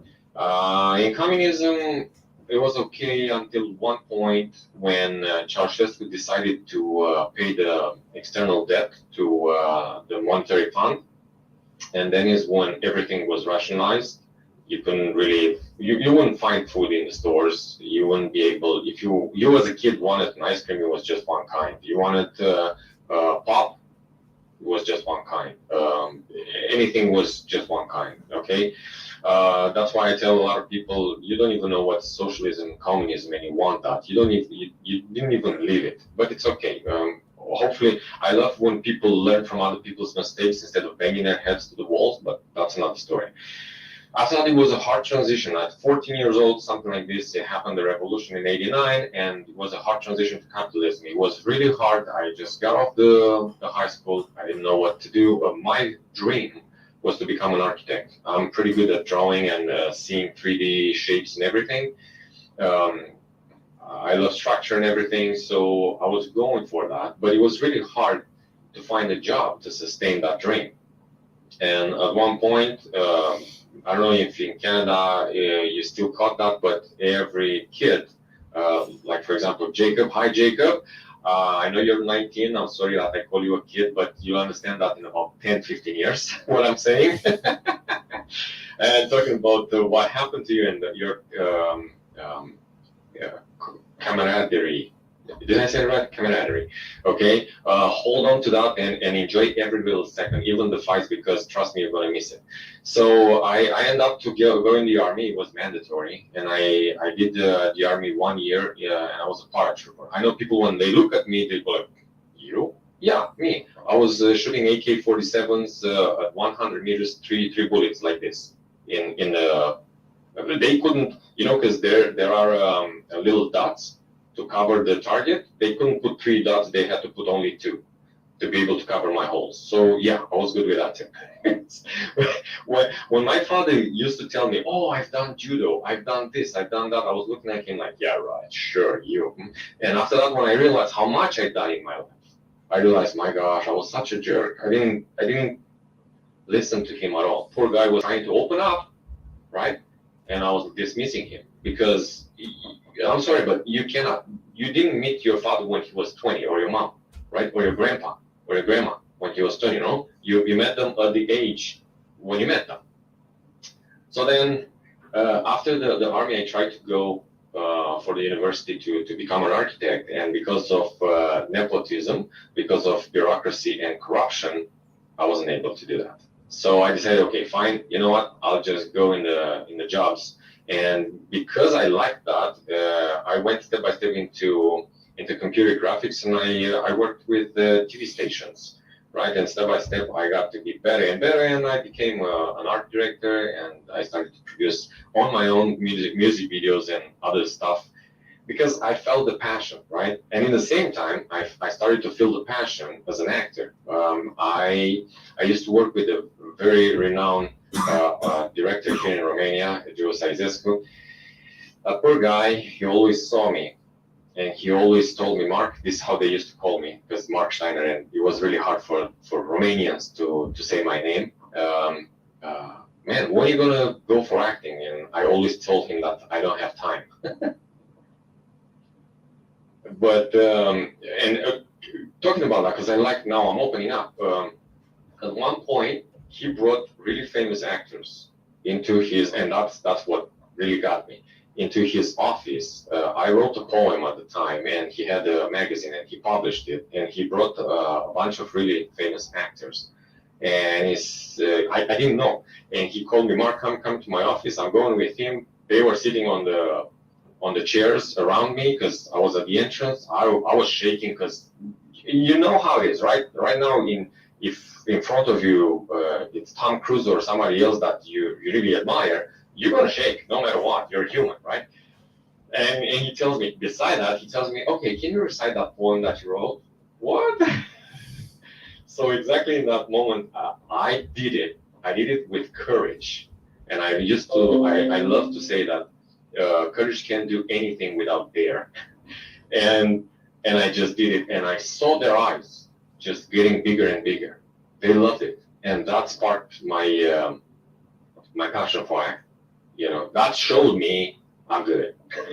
I'm sorry, but to you and to everybody that's watching, that's the main thing that you have to come to peace with, to understand. Man, if you're good, recognize you're good, and be happy you're good. Be humble, but be good. You know what I mean? Because a lot of times, we the men especially, "Oh, no, it's okay, no, not me, no, you're good." But you have to admit it to yourself, right? Even in the Bible it says, "Love yourself," right? Or love your neighbors how you love yourself. And we're getting sidetracked. Okay, so after that, I did take the courage, and I went for cruise ships. This is where I met Bob Dickinson, right? And I worked there. In the meantime, I met a girl. We got married. I moved to Canada. When I moved to Canada, I moved with no money in my hand. None. I had 100 euros. FedEx misplaced my tickets. It was around Christmas, and I had to pay 100 euros fine because I lost my tickets. So I end up to get there just with my backpack, not even one dime. You know what I mean? So from there, I got to Canada. Of course, you have the impact, and for whoever met to another country, and I want everybody, if it's possible, to understand, when you're an immigrant, you immigrate from a country, and I say it with dare and courage right now, you immigrate from another country, to immigrate in another country and become that people, okay? You don't bring. Okay, you bring culture and everything. I love that too, but to show it and to share it, okay? But I become. I always told people, I'll never be a full Canadian, but I'll do my best to become one, you know? Okay, so as I said, I got there with no money. So what do? Exactly what Afro said. You start to look for jobs and everything. And I knew my skills. I knew what I can do. It was really hard. I did not knocking door to door. I did a lot of things. One time I had to go to an interview and I spent $25 on a cab. And then I realized, you know what? I better buy a car, and I bought a car. I went for a driving license. I was karting, and I was a Formula 300 pilot, and I'm going in London to do the drive test, and they had the guys to tell me that I'm not stopping at the stop sign, that I'm not stopping at the red lights, and I'm going like, whoa! In Canada was the first time when I realized you can turn right on red. Okay, so even then. So I had a big fight. Talking about don't be humble, be shy. Don't be shy, be humble. I had a big fight with them with the drive test, right? This is how you call them. And to the point where I went to their customer service manager, and I told them, do you understand that after 25 years of driving in Romania, where it's crazy, trust me, to come here to Canada, to go for, because I wanted to go for full G from the beginning because I knew what I can do, right? Do you think I'm so stupid after so many years to not stop at the stop sign? You know? Anyway, so she pumped me after that she left. And I was like, what? And after that, I received home a restraint order. And then is when I got pissed. And I said, you know what? No, it's not going to be this way. So I called them. I demanded to talk with the manager. I said, please excuse me. I just want to ask you one little question. Is the drive test a government company? No, a government organization, exactly. A government organization? No. So you're a private company? Yes. And because you're a private company, what does that make me? The customer. And this is how you treat your customers? Mr. Marksteiner, please come to our office. You know what? This is what I'm talking about. Stand tall. I love to say, look, I'll do this. Don't get upset with me, but I'm gonna share you my links, because on Instagram I have a bunch of sayings that came from this brain. Okay, so if you want to go to that, it would be beautiful. And I came with a saying where I said, walk tall, no matter how short you are.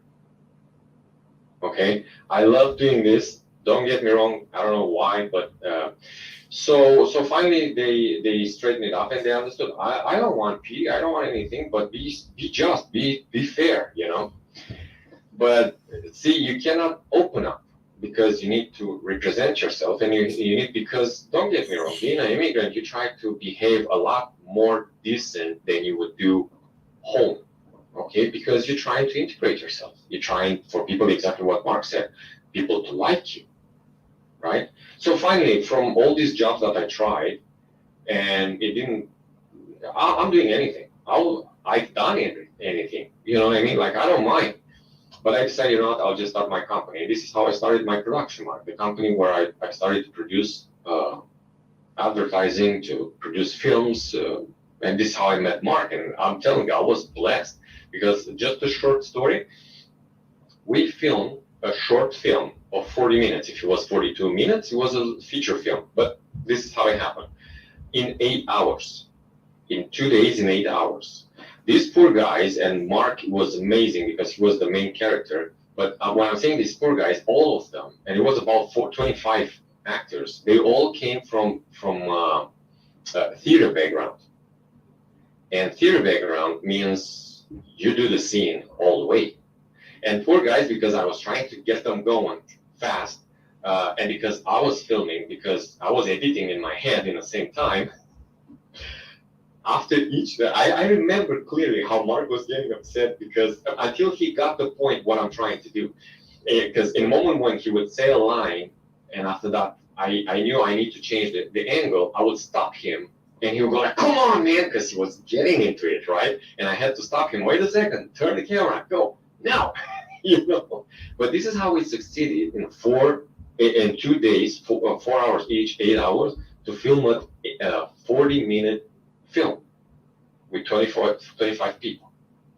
Okay, so talking about acting and everything, So this is how it started. So if you want my trajectory, and I'm talking here with everybody, please, and Jacob, if you want to, because one thing, you're the youngest one, and trust me, we all been there. Okay, for example, look at my trajectory. I finished school, I worked in TV station, I went to the advertising agency, after that to the cruise ships, I moved to Canada, I started my video production company, I started film production, I started acting in the same time, and I end up to write books, and Kevin do life coaching. Okay, and that's because all comes from the character, right? I tell everyone, you are born with a talent. Okay, excuse me, skills everybody can learn, but the talent, you have it. Okay, you can drive a car like this, like a grandma, because technically you know how, or you can drive it like this because you have the talent and you're comfortable with it. Okay, and that's just an example. And now, would you allow me to open up? I'm already on 16 minutes. Well, tell us what you feel it means to open up. Let's have your opinion. My gosh, I had to tell you so many things. Okay, what does it mean?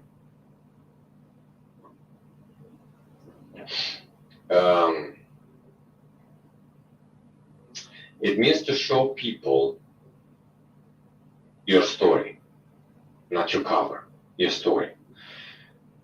It means to open your book. Okay, people just see at your cover. Look, let's make a parallel with Facebook. Yeah, people know us from Facebook lately for 10, 11, 12 years that Facebook has been around.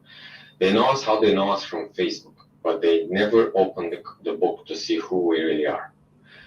They never looked at the side notes. They never understood the story because maybe they read just one chapter or maybe just one paragraph in our story. Okay, opening up means first of all having somebody that wants to open the book. The best way would be at least a spouse to do that. It's hard when you don't have a spouse like that. I'll just tell you this: I've been married for 13 years. My spouse didn't know my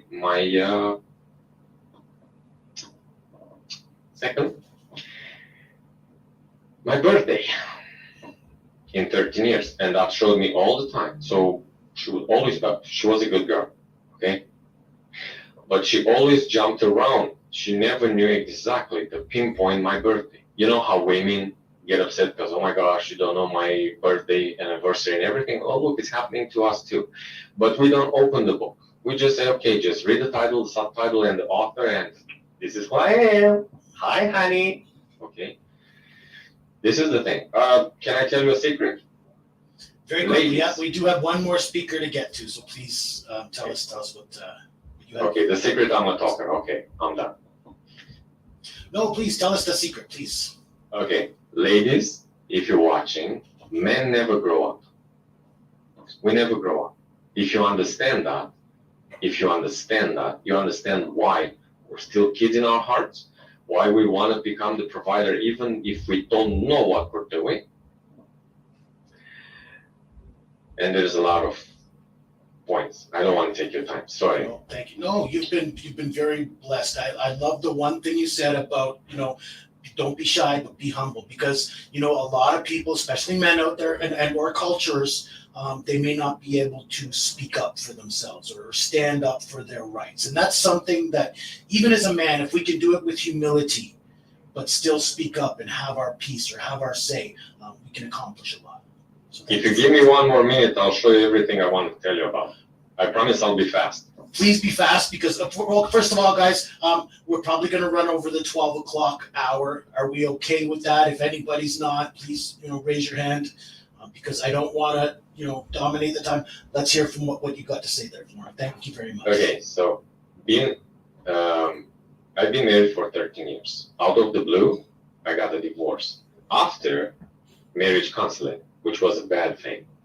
Okay, it was a bad marriage counseling. That's why I became a life coach, especially to save marriages and relationships.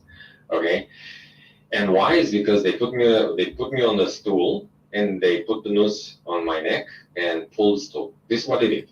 Her and which funny thing, the counselor was a priest. Okay, so this is how wrong it was. I never ever told people this is what it means to open up. I never told people about this. I had to leave my 2 girls there.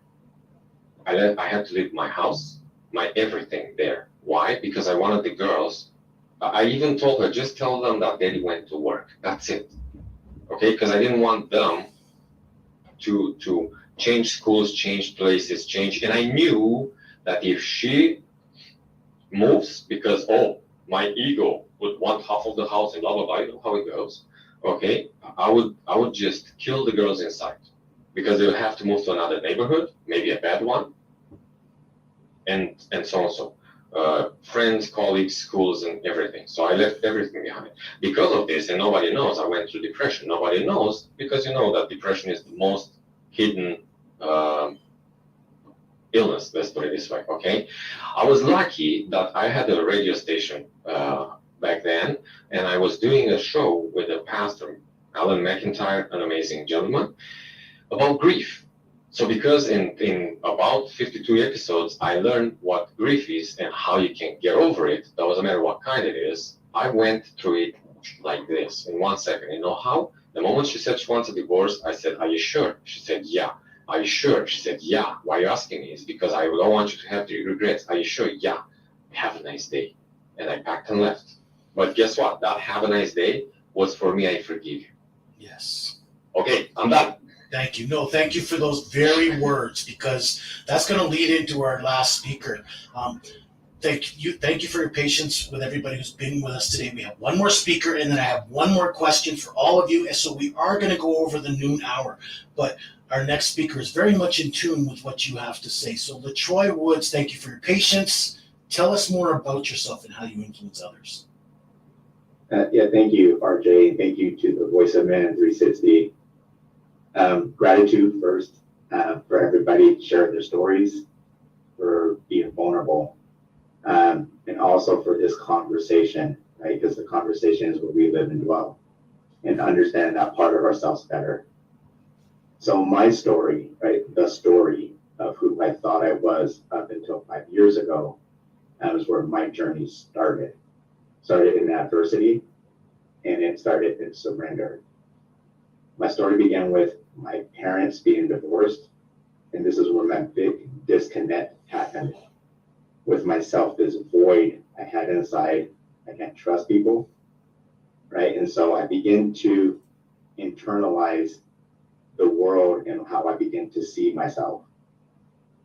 Shortly after that, because my dad just hightailed and left us high and dry, now we're here living in this place where we can't afford. My dad was in the Army, so we ended up moving every 2 to 4 years. Ended up here in the state of Utah.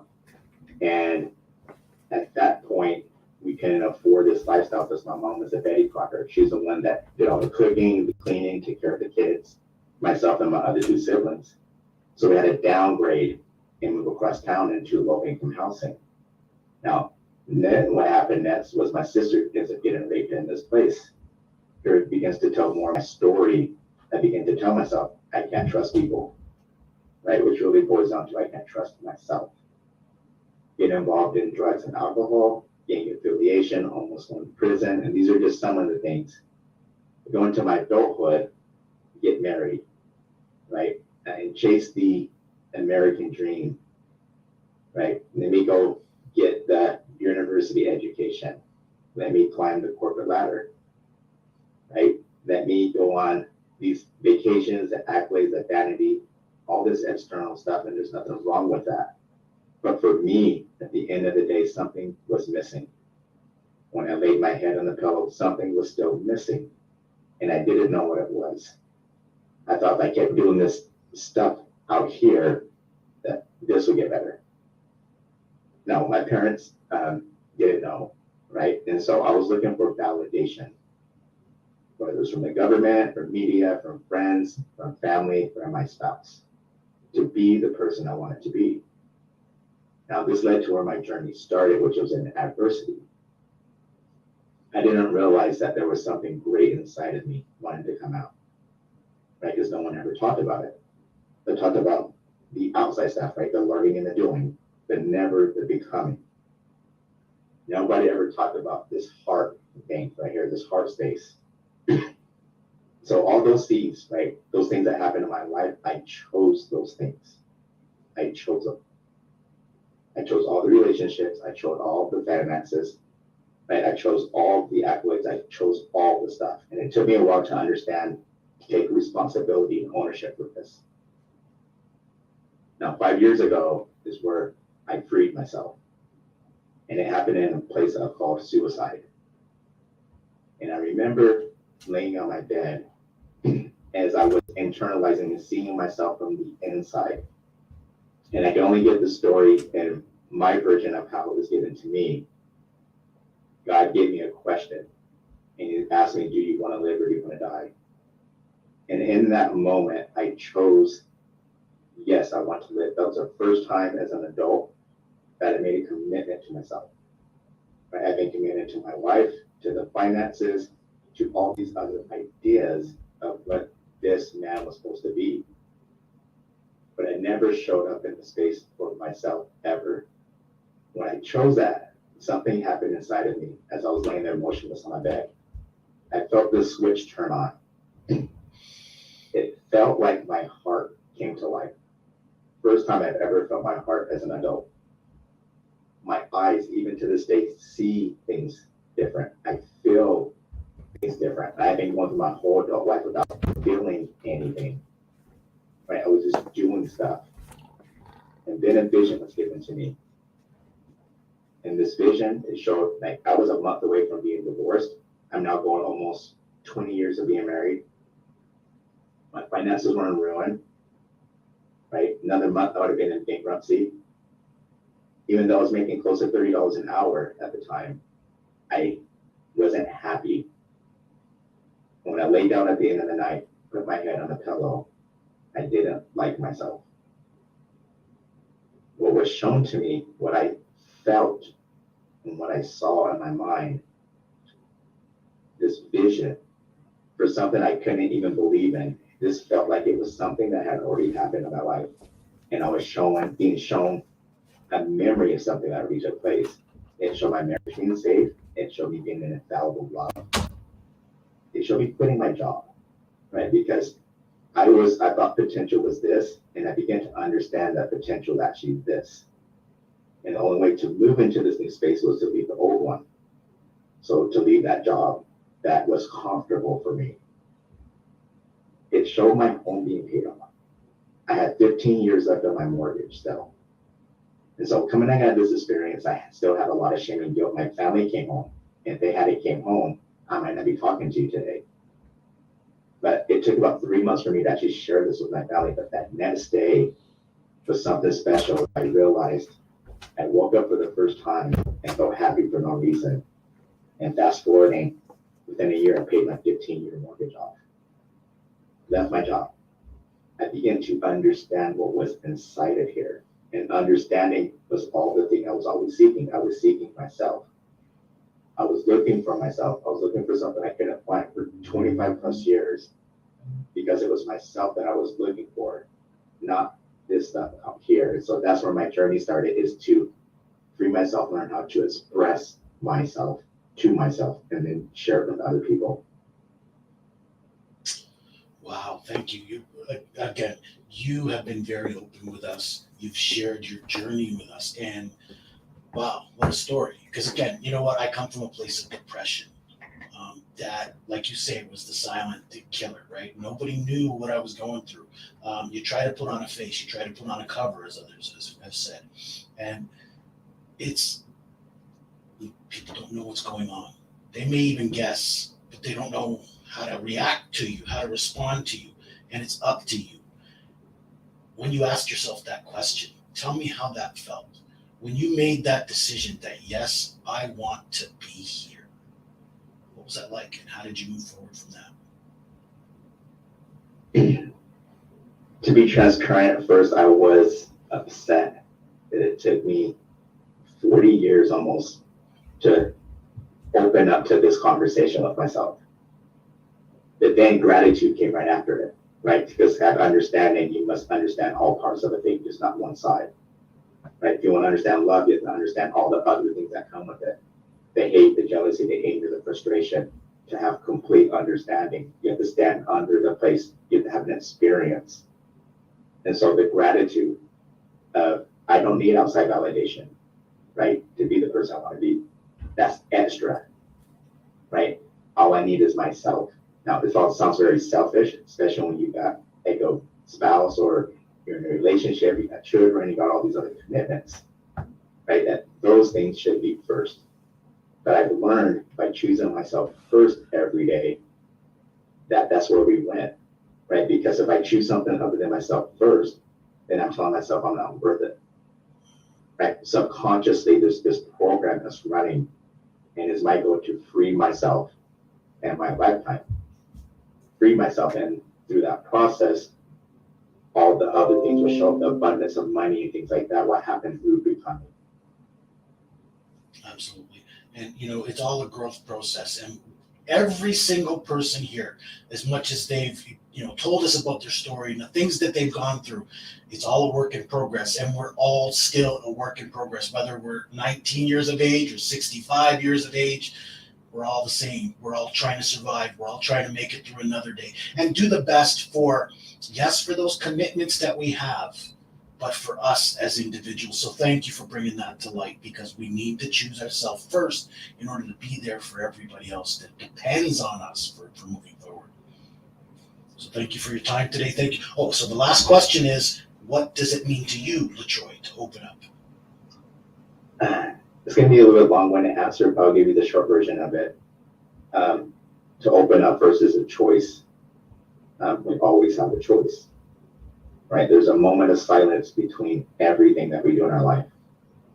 That doesn't matter what's happening out there, but what are we going to choose, right? You should never forget that you have a choice. But for me to open up means to face myself, to take ownership of myself, to keep my heart open to receiving and to giving. And then as a man, to learn how to express how I feel without the emotion, right? To show up and talk about how I feel, to invite people into my space. This is called my life for a reason, right? This is my story. This is my script, right? What do I want to experience while I'm here? So for me, it's facing myself, right? And no one taught me about this thing called a heart monitor. I had to choose to learn about it on my own, and then learn to ask for help along the way. Which is something as men, we all are loath to do. For whatever reason, there's something inside us that just can't ask for help. You know what I mean? So I applaud everyone for sharing with us today. You've all talked about a tremendous journey that you've been through. You've been very open with us. I do have one more question for everybody, but I think we have a clip to play of another person who's been with us throughout this journey with Open Up. So thank you. Thank you. And we'll get to this last question very shortly. Do you have that clip, Sivan? Yeah, give me 1 second. Yep.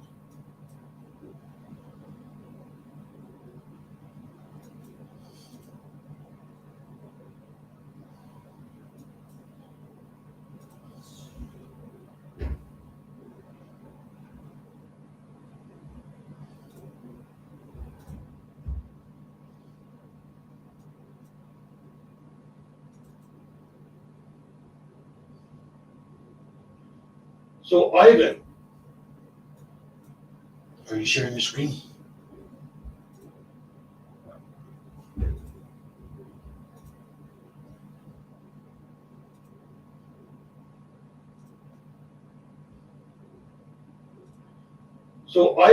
what does open up mean to you?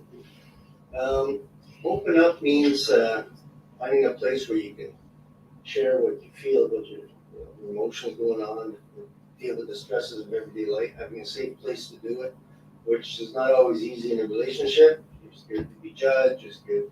So, yeah, opening up means, being able to express your feelings uncensored. And why is it important? Well, it's important because if you keep on stuffing it, things are going to blow. So, give the example of, a Pepsi bottle. If you shake it enough, the pressure builds up, you open the cap, it's going to spill all over you. Well, it's the same thing. You got to express yourself. As it accumulates and deal with that stuff daily, you just can't stuff it forever. And what's your perspective since you've been on the show to open up? I think God, when I think about it, lets me know that as much as we're different, we're all the same. We all go through stuff in our lives. People have different challenges, and how we cope with is different. But it's helping each other find different coping skills to benefit everyone by having it on the media that allows everyone to have access to it. And hopefully helps more. I think. Very good. Thank you very much, Ivan.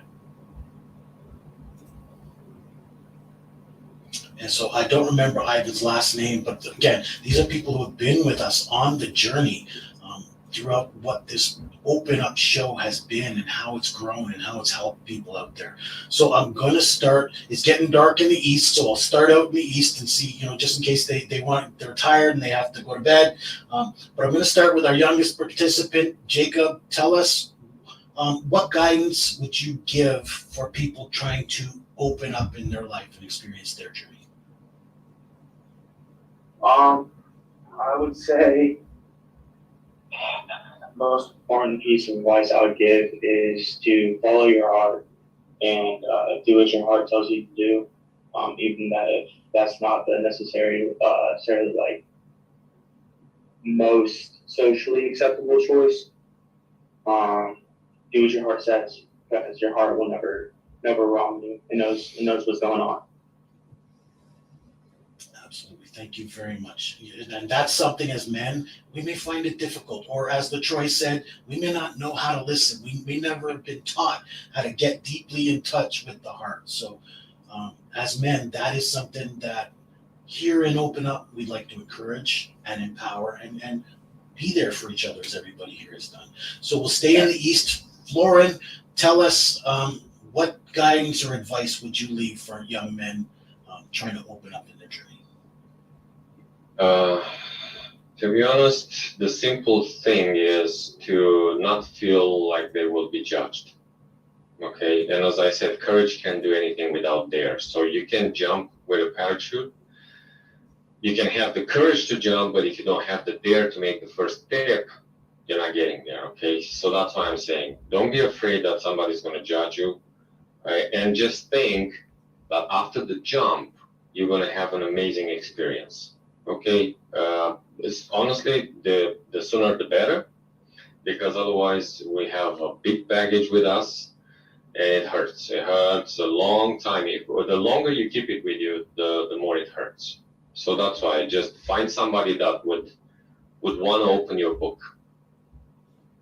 Absolutely, because we all have a story to tell. We all have a journey we're living through, and we're all, like everybody has pointed out, we have different backgrounds, we have different experiences, we all come from a different place, but it's the same life that we're trying to live. We're all trying to, own up to us and be responsible for us, but at the same time, we're trying to take care of those around us and be that, provide that commitment that everybody expects of us, despite what's going on in this body and this being. So it may be difficult, but experience it. Look, you want to open up? I'm in Romania. I'm looking out the window and I'm telling you, I'm afraid. Okay? Because you never know what's happening. In the sense that exactly what you saw happening in Ukraine, you never know if it spills here. If it spills, what do I do? You know what I mean? Yeah. Thank you. Thank you very much. And we'll go back to the beginning, our first speaker, because he's been very patient in listening to everybody else and participating with everybody else. Afros Khan, tell us what guidance or advice would you offer to those people trying to experience their own journey? You're on mute. First of all, it was a pleasure listening to all these gentlemen and opening up and pouring out their hearts. Opening up takes a lot of courage. And hats off to all these gentlemen who actually came forth and spoke. Kudos to our youngest member, Jacob. I don't know in which country you are, but hey, you know what? Keep your head above the water, and you'll be a great gentleman that we can, mirror image ourselves with. So awesome. And all these other gentlemen, thank you. To answer your question, RJ, opening up would take a lot of courage. And yes, like all other people said, men never grow up. I mean, we always have a child within ourselves. And a child is very vulnerable, very innocent. And in all of us, somewhere in our hearts, there is a child. So I would just say, just gather the courage, just fathom the courage. And, you only have this one life to live with. So calm down, pour it out there, and just get rid of the baggage. Thank you. Thank you for that advice. Absolutely. It's difficult for us to go or remember even that child that we once were, right? With all this baggage that we carry and build up, it can be difficult to let that child loose. As much as we still are that child, it's hard to go back, right? So being vulnerable and letting it out is something that will help you in your journey. So thank you very much. Next, we'll go with Kevin Reed. Kevin, please tell us what guidance or advice would you offer to people out there? Yeah, I want to thank you, gentlemen, too, for your time and your stories. It's been wonderful, and it just I guess it's about embracing the pain and turning it into power. I think we're on that journey, and we're continuing to be on that journey. I think that's important, and something that has helped me and that I encourage my clients to do is to journal. When you do your thoughts to paper, you're actually taking some type of action, and that helps you put down the pain, see it, and navigate through it. And that would be my advice: is don't run away from that, run to it, and from there have the courage to share your story and move forward. And then for those who can't, right, there are people who may not have someone to talk to, or they fear opening up, they fear having that conversation. Journaling itself, that helped me when I was at my worst, because I was able to get my thoughts out of here, which, it was getting tense, it was getting troublesome. Yeah. I was struggling, but it helped me to get it out on paper, look at it, and, it was an intense release. Somebody else talked about the pressure, building up. It's that, like a tank that needs that release. It really provides that release. And if we can't talk to somebody, we can at least talk to ourselves that way. So thank you. So we'll move on back to another young participant who's joined us today, River Christy White. Give us some advice for the men growing up out there that they can open up. So I always find strength in words, especially like proverbs and stuff like that. And one thing that I find is very impactful is Alan Watts in the Story of the Island. He talks about fear, the idea that being afraid of fear is one of the biggest downfalls to man. And the reason why is because of when you become afraid of fear, you strengthen it. The idea of allowing yourself to truly be afraid of things is something that is very important, because it allows you to move through things and heal. Because if you're afraid of fear, then you're just going to be afraid of being afraid of fear, and it's going to set up a very vicious cycle. So it's the idea of allowing yourself to be afraid and allowing yourself to be vulnerable, and knowing that that is all part of the process of being able to open up and allowing yourself to move through, especially if you're going through difficult times. Absolutely. Look, fear is the biggest killer of dreams, right? We all have dreams. We all have desires. We all have these amazing things that we would love to accomplish in our lives, but just stop dead because of that fear and that heart pounding that we don't want to go through this, or we don't want to experience this. So it stops dreams dead in its tracks. So thank you for that advice. Thank you. We still have Peter Free. Could you tell us what guidance or advice could you leave for people out there going through their struggles? Well, first of all,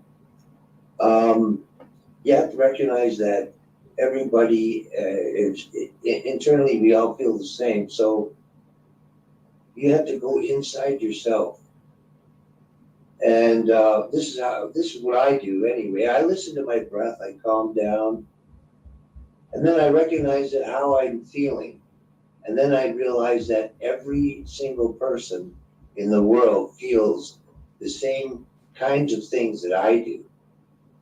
So when you look at somebody in the mirror, you're looking, when you look at somebody, you imagine that you're looking in the mirror and that you're seeing yourself in them. Let me just, so you have to, don't be afraid, you know? When you open up, it's freedom. You escape from all the anxiety and depression and everything that you have. Because and I just want to thank everybody who spoke here, because I got something from every single one of them. And I just want to say to Jacob, you know, keep your spirits up and keep your head down, brother. And I just think that, like everybody in this room here, you have to trust yourself that you are that, you know, we teach our children to be courageous, you know, especially our men. But you know, the biggest courage that you can have is opening up and telling somebody how you're feeling. Absolutely. Thank you very much. Yeah, Sorry. thank you. Because again, you know, we're always, I like that you referenced the mirror and seeing yourself in others, because we're always looking at other people and going, what do they think of me? What are they thinking about me right now? Oh my God, how are they judging me? Am I doing well enough? Am I doing good enough? Am I showing myself off just right? So that is one fear that keeps us down. But like looking at other people and going, you know what? I see where that person is coming from. I live much just like they do. I can see myself in the life that they're living or portraying right now. So thank you for that advice. Absolutely. It's very valuable. I think we got a couple people left. I don't want to save you until last again. So LaTroy Woods, would you tell us some guidance or advice that you have for other people out there? Yeah, I will actually just say more than anything, influence. I usually don't offer advice because recording stopped. Choice away. Right, I want them to choose it for themselves, but influence and suggestion is what I will offer. To choose yourself first, right? Because this experience we're having, especially as men, recording in progress, means all of life is subjective, right? We can't experience another person, right? We can experience the outside and make it our own, but we can never truly experience anything other than ourselves.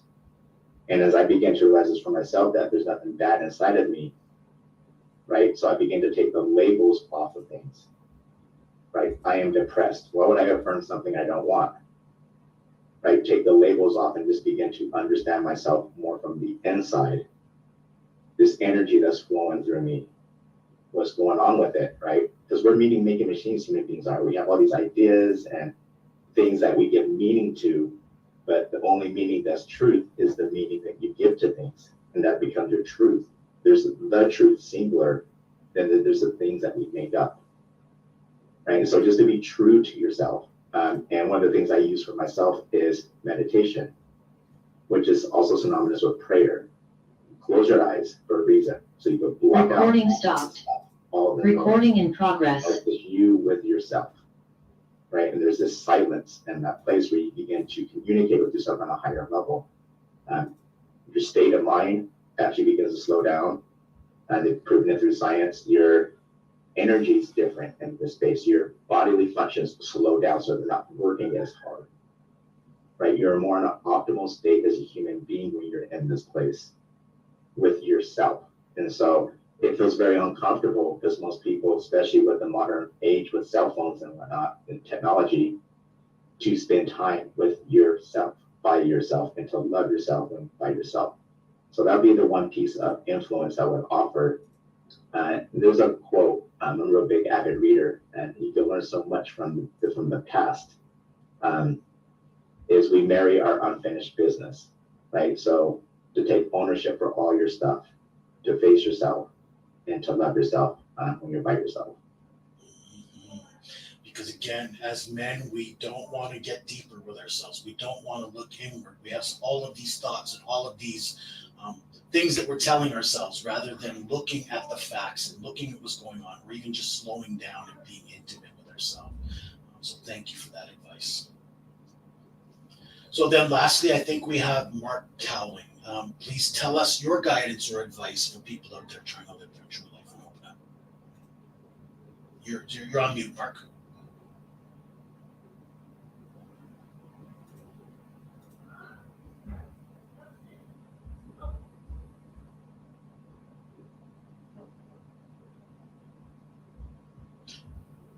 If you scroll your screen, I think you're on a camera, or a phone. So if you scroll all the way to the left, you can find tap to mute.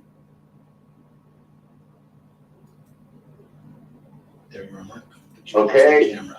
I just want to say, guys, fail. Don't be afraid to fail. Fall down, because what happens is we get up. So fall down and get up and screw up, because we're going to screw up. And that doesn't mean who we are. Those are just things we've done. It doesn't mean who we are. So remember who you are inside, in the heart, guys. And thank you. Thank you. Thank you for yourself and everyone who joined us today and being willing to open up. That is something that we as men struggle with. And that's why this show, Open Up, is so important to us. It's one of our prime shows that, again, we've now achieved 100 episodes. And I thank every one of you for being a part of that today and willing to join us, willing to open up, and willing to share your journey with everyone out there. Because I don't know about you, but I've experienced some valuable lessons today. And so I'm sure everybody who gets a chance to watch this will experience tremendous value from this, our 100th episode. Thank you, RJ, and thank you everybody who joined in today. I learned a lot too. Thank you. Thanks a lot, everyone. Sorry, I cannot come on camera, but I will follow up with you guys. So I really appreciate people are watching and then sending comments. I cannot sit up. You can't come on camera, but can you tell us, as this 100th episode, why did you start this and what does it mean to you? Thank you for the question. It's really very, very deep meaning in that whenever I was thinking what show or where to start, this is just came to my mind that whatever you call it, inner calling or anything. But the title, what I wanted to have for this show, and it comes back to me that men normally we don't open up. So I said, you know what, rather than going for different or long names, why don't we have it, just keep it simple, just open up. So that's how it born, it came actually. So it's just an open up, that's all. Because I don't think anybody else or anyone has that same concept or same name title for any shows anywhere in the world. I didn't find it. And also I wanted to keep it simple, but open up, it's a lot of meanings. Even today, you guys shared a lot of meaning and also keeping a lot of perspective too. So it's also I have it in Tamil. I means a lot of it has a lot of meaning, a lot of different perspectives. So same thing. So open up means it's not just open up. We just talk to each other, say hi, and talk about something else. It's really opening up. So I see the real connection, the real value that each one of you guys did today. This is what we want to hear. This is my actual the thing that I want to see. When you are actually in the show, not everybody, not every moment, or not always. But like Florin said, or anybody else said, the time will hit. Exactly, moment will hit. So don't hold it. Just open up. Yeah, thank you, RJ. I really appreciate, because RJ, I really want to thank you, and also you can understand the opening up means we really had that the 100th show, and also we will hit a lot of shows, and then we will bring a lot of soul. But yeah, thank you everyone. Really appreciate it. Some of them couldn't make it today, but somehow they missed it. But here's the thing. Today you just had maybe 5-10 minutes at the most, but we will bring you back to our regular open up show on Sundays 10 a.m. and then we will have enough time to go through more questions or more sharing. Thank you guys. Really Absolutely. Sivan, thank you for everything you've created here. Again, 100 shows, that's an accolade of achievement. It means it's not just something that you started and, in other words, people have taken to this. People have felt the need for it, the value for it, and the mission behind it. So I feel the value in it. I participated in it for quite some time. I'm pleased that I was brought out for this 100th episode. I'm sure I'll have some connection with the show moving forward. And again, for everyone out there who is experiencing something, know that we are going through it. We're still going to continue to go through it, but experience it. Allow yourself the experience. And I think if you can get in touch with yourself, as some of our people have mentioned, you'll be able to accept yourself on a different level. So thank you for that, and for everybody who's joined us and opened up with us. I should mention that we have several other shows out there. Saturday nights we have, or Saturdays we have a special webinar. We have an author's circle that we participate in. So we do have some other value that we offer within Voice of Men 360. And then we turn all of this content into podcast episodes. So it's out there and you can download it and listen on the go, because our programming, I will say, in Voice of Men 360 has proven to have tremendous value for men out there. Not just because we talk to men, but there are many women out there supporting us. So we can't go, look, we're men, but we cannot live without our women. So thank you for everybody who's been a part of this programming and supported us throughout the journey, men and women. So I applaud you, and thank you for joining us today and every day that we put this on. Absolutely. And just quickly, a couple of announcements. I'll share it. Florin, as a author, he wrote a book, and then if you want to say the name, please go ahead. And then he will be joining to our next author circle, and Peter will be joining to our men's group meeting to share his story. And Jacob is already scheduled for another show, and also Kevin is actually joining our board. So this is the way we are going, and we do host our men's group meeting on Tuesdays, every 2 weeks on Tuesdays from 6 to 7:30. So this is the way just to spread the word and then bring more people and then let them open their hearts to open up. This is the place. This is our aim, to create a safer space to share at least their stories. You never know, because there are people, women especially, they are watching, and they can understand, and then they can spread the word too.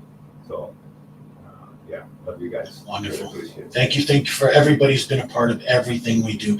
And as I like to say when I'm signing off, better days ahead. Your last line, open up.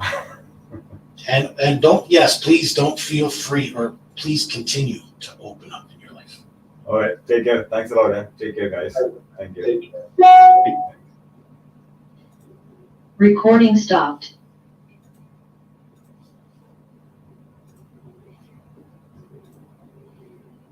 Gentlemen, thank you, everyone. You guys, I see you're still here. This was an